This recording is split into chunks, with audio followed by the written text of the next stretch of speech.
अरे तुला खरं सांगतो मी, तुम्ही 2-1 तास अजून आला नसतात ना, ही तुम्हाला घ्यायला डायरेक्ट वसईला आली नसतात. तसं काही नाही. थोडं चुकल्यासारखं वाटत होतं एवढं. म्हणजे आपण असून नसल्यासारखे बाबा. प्रिया पण आधी ना तर मला सांग, प्रवासात काही त्रास नाही ना झाला? त्रास कसा होईल? तुमचे आशीर्वाद होते आमच्या बरोबर एवढे. आणि प्रवास तो केवढा, वसईपासून इथपर्यंत इन मिन 2-2.5 तास. आणि कुसुमात्या, जायच्या आधी तुम्ही दृष्ट काढली होतीत ना, संकटाने सुद्धा यायच्या आधी 10 वेळा विचार केला असेल. हे बस तुला मस्त गप्पा रंगल्यात नाही, छानच आहे. नाहीतर मला झोपही येत नाही म्हणा. तुम्हाला कशी झोप येणार? दुपारी झोपला होतात ना डाराडूर. डाराडूर वगैरे काही झोपलो नव्हतं, एक डुलकी काढली फक्त. बरं, पण हे प्रवासातून आले दमले असतील, झोपू दे. नाही नाही नाही, आम्ही काही दमलेलो नाही आहोत, फ्रेश आहोत आम्ही. आपण रात्रभर गप्पा मारू शकतो. बघितलंस, उगाच माझ्या मागलं. बरं, रात्रभर गप्पा मारूया आणि उद्या दिवसभर डुलक्या काढूया. मला आधी सांगा, बाबांना वसईला फोन केलात का हे इथे सुखरूप पोहोचले म्हणून? नाही तर तिकडे त्यांना झोप येणार नाही. विसरला असेल. अगे केलाय फोन, काय विसरला असेल? आणि तुला तो रिंग मास्टरचा चाबूक आहे ना, जरा बाजूला ठेव.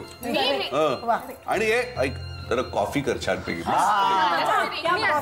नाही अगं, तू दमलीस. कोणी करा पण जायफळ घाला. 1 मिनिट कुसुमात्या, मी करणार आहे आज कॉफी. ही करणार आहे? बापरे, ही नकोय का तुला? मग तुला नाही कर. अगं ए वहिनी, हिला येते ना कॉफी करता? येते की नाही. ए प्रिया, तू हे जायफळ वगैरे काही घालू नकोस का, साधीच कर कॉफी. आलं घालू का? आलं. आलं बिलं काय? आलं घालणार वहिनी, जा तू.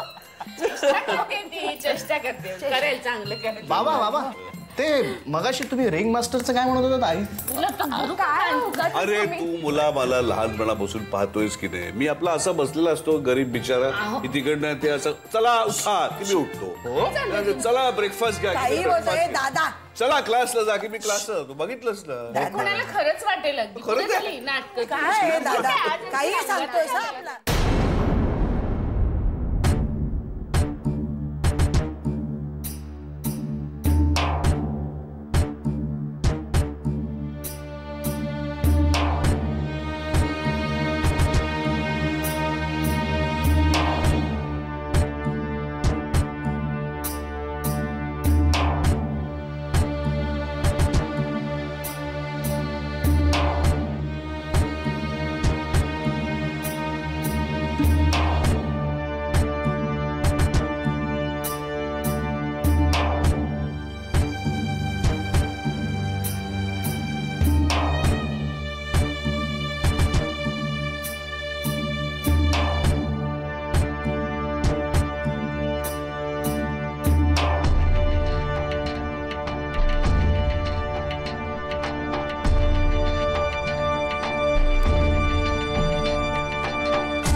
हीच ती बाई.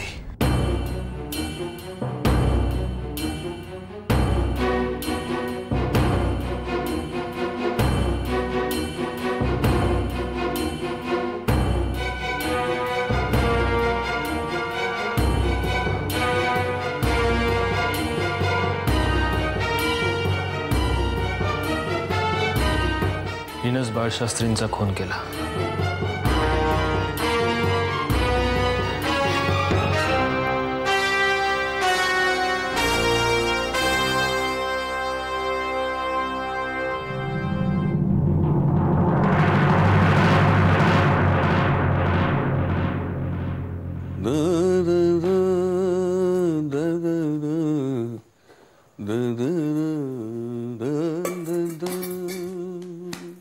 वा, एकदम प्रसन्न दिसताय. येस, आय एम ऑलवेज प्रसन्न. मला चेहरा नेहमीच प्रसन्न असतो, तुला जरी वाटत नसला तरी. हो का? काय माहिती का, आज काहीही प्रॉब्लेम नाही, काही टेन्शन नाही, सो प्रसन्न, फ्रेश. खरंच हो, आधी शुभ्रा वाड्यावर इथे कळलं तेव्हाच बरं वाटलं, पण त्यांना प्रत्यक्ष इथे सुखरूप पोचलेलं पाहिलं ना, तेव्हा खरं म्हणजे जीव भांड्यात पडला माझा. ए मला एक सांग, बाबा असे अस्वस्थ का होते आणि काय असं घडणार होतं?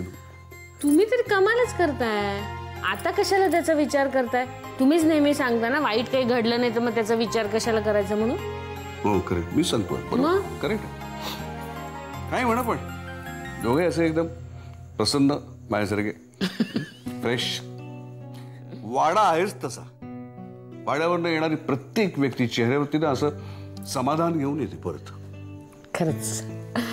चला, सगळं छान झालं. आता आपल्या मनात कसल्याही शंका नाही. मला काय तुला एक विचारायचं आहे. काय? एक शंका नाही, म्हणजे प्रश्न आहे छोटा बारीकसा.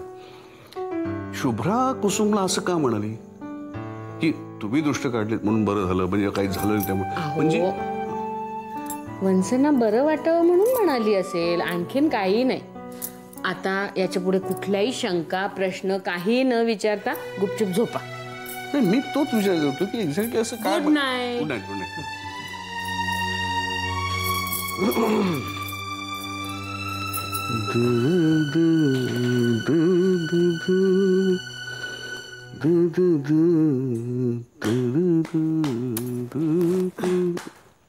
अगं झोपा आता. ओ ओके. आई गो.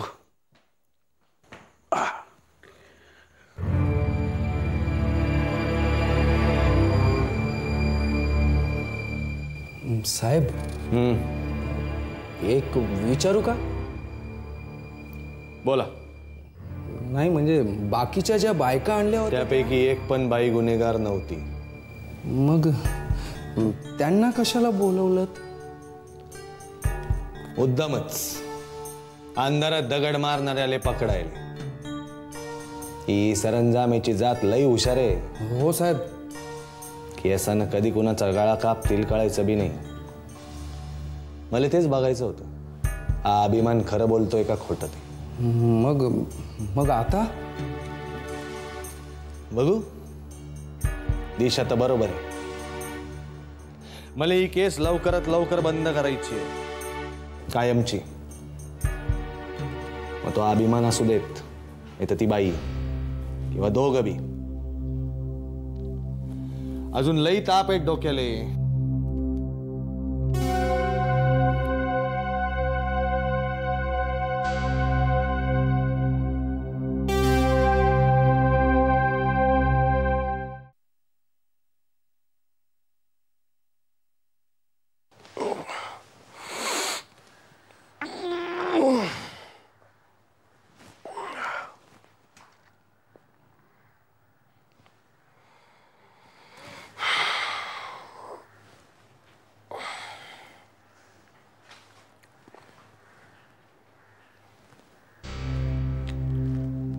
खानविलकर काका मुंबईत आले.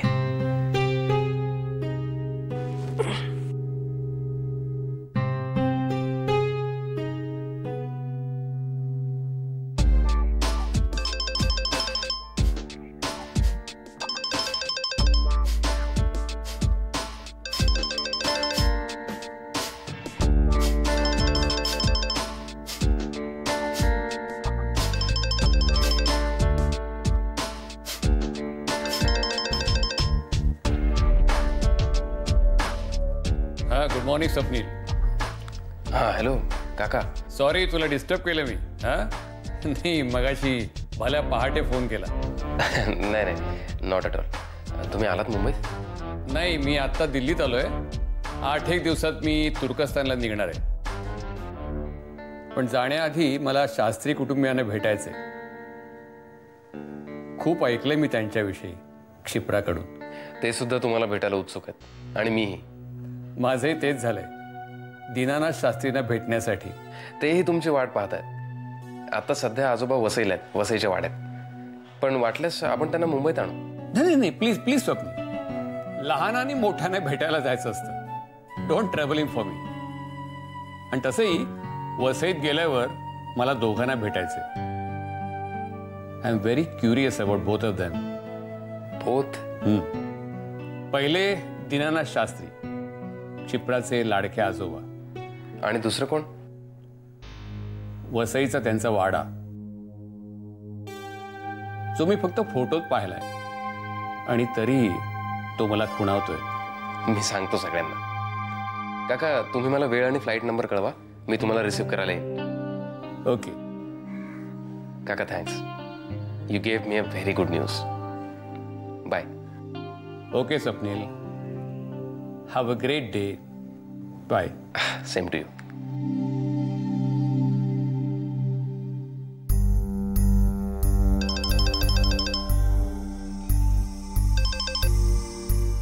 हा, क्षितिज खानविलकर. हा, बोला राजाध्यक्ष. हो, तुमचं प्रपोजल वाचलं मी.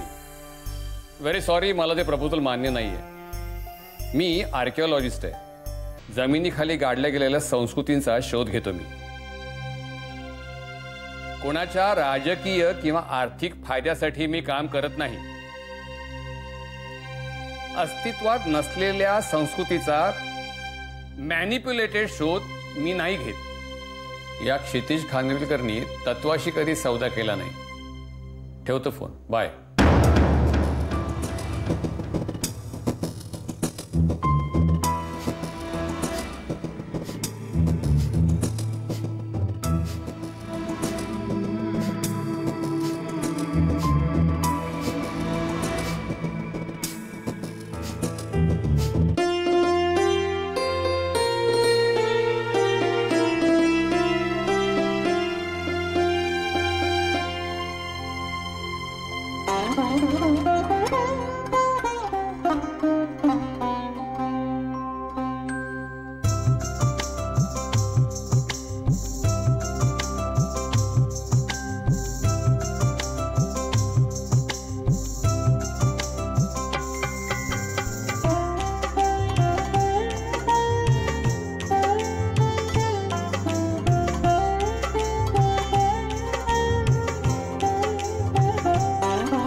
सुलेखा, बोला.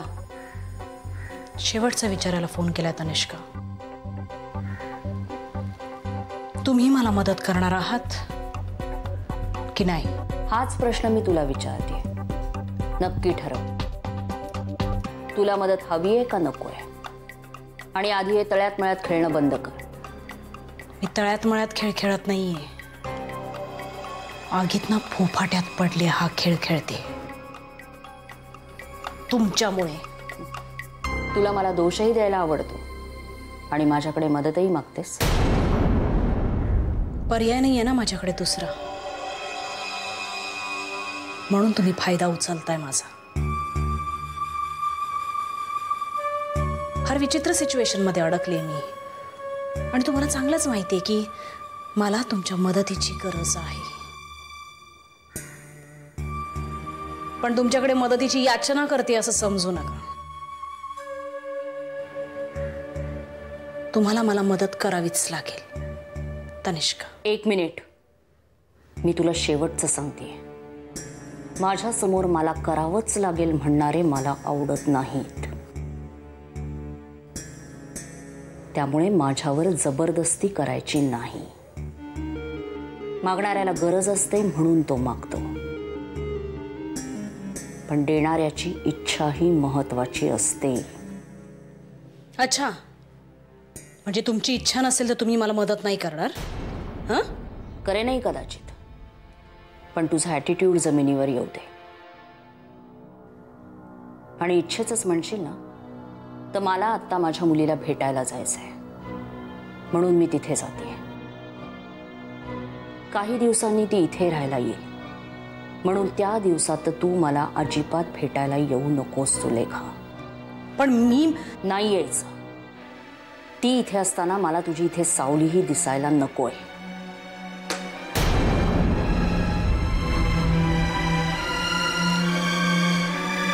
सावली सुद्धा दिसायला. काय झालं? कोणाचा फोन? अगं ते गोरेगावच्या बिल्डिंग मधल्या सेक्रेटरींचा फोन होता. मग एवढं चिडायला काय झालं? काही नाही ग, ती नेहमीचीच कटकट त्यांची. बिलं, मीटिंग्स नाही, येत नाही. मी बघते, नॉट अ बिग इश्यू. मी बोलते त्यांच्याशी.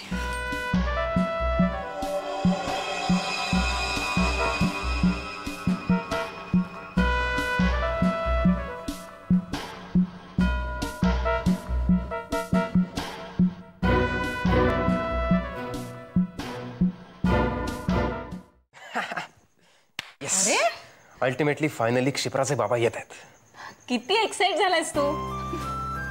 मी एवढा का एक्साइट झालोय हे तू त्यांना भेटल्यावरच कळेल. Great personality. मी माझ्या लहानपणापासून ओळखतोय त्यांना, शाळेच्या पहिल्या दिवसापासून. ते मला कधीच नॉर्मल पेरेंट नाही वाटले.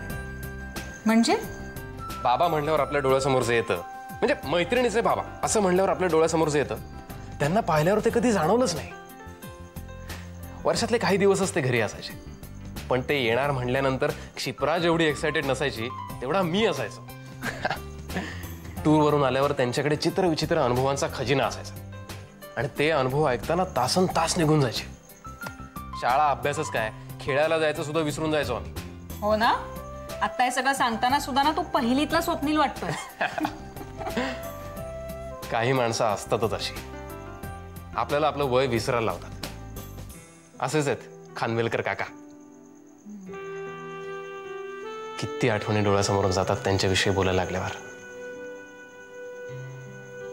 मला आठवतंय, क्षिप्राला प्रपोज केल्यावर मी पहिल्यांदा त्यांना भेटायला गेलो होतो, रीतसर मागणी घालायला. त्या सगळ्या क्षणांना मी गोल्डन मोमेंट्स म्हणेन. Simply great. मागणी घालायला गेलो होतो की गप्पा मारायला हे अजूनही कळत नाहीये. बाबा, काही काही गोड क्षण असे टिपायचे असतात, म्हणजे वर्षानुवर्ष लक्षात राहतात. बाबा तुम्ही सुद्धा ना. अगं गंमत केली. हा, मस्त आले फोटो. बघू, ही खरंच छान आलाय. काकांची मुद्द्याला हात घालायची पद्धतच वेगळी आहे. त्यांनी इतकी महत्वाची गोष्ट कधी सुरू केली कळलंच नाही. एरवी तुझ्या बरोबर असताना अशीच हसत असते का ती? कधी कधी अशी लाजते सुद्धा. स्वप्नील, मग कधी करता लग्न?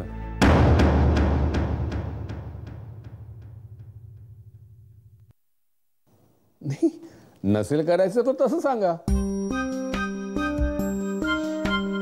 करणार आहात ना? अरे म्हणा की तसं. असा असा असा असा. चला, झाली लग्नाची बोलणी. बाबा तुम्हाला स्वप्नीलला काही विचारायचं नाहीये? त्याला काय विचारायचं? अगं लहानपणापासून मी त्याला ओळखतो. तू त्याला ओळखतेस, तो मला ओळखतो, मग झालं तर. पण स्वप्नील, जावई म्हणून नाही, पण एक मित्र म्हणून तुला सांगतो. सांगू? काय, आमचं फील्ड इतर फील्डपेक्षा जरा वेगळं आहे. एखाद्या साईटवर काम सुरू झालं ना की महिनोन महिने तिकडे तळ ठोकावा लागतो कधी कधी. हो, घर दार सगळं विसरून. काय, लग्नाआधी हा विरह, हे झुरणं, हे खूप थ्रिलिंग वाटतं. पण लग्नानंतर ह्याच गोष्टी खूप त्रासदायक वाटू शकतात.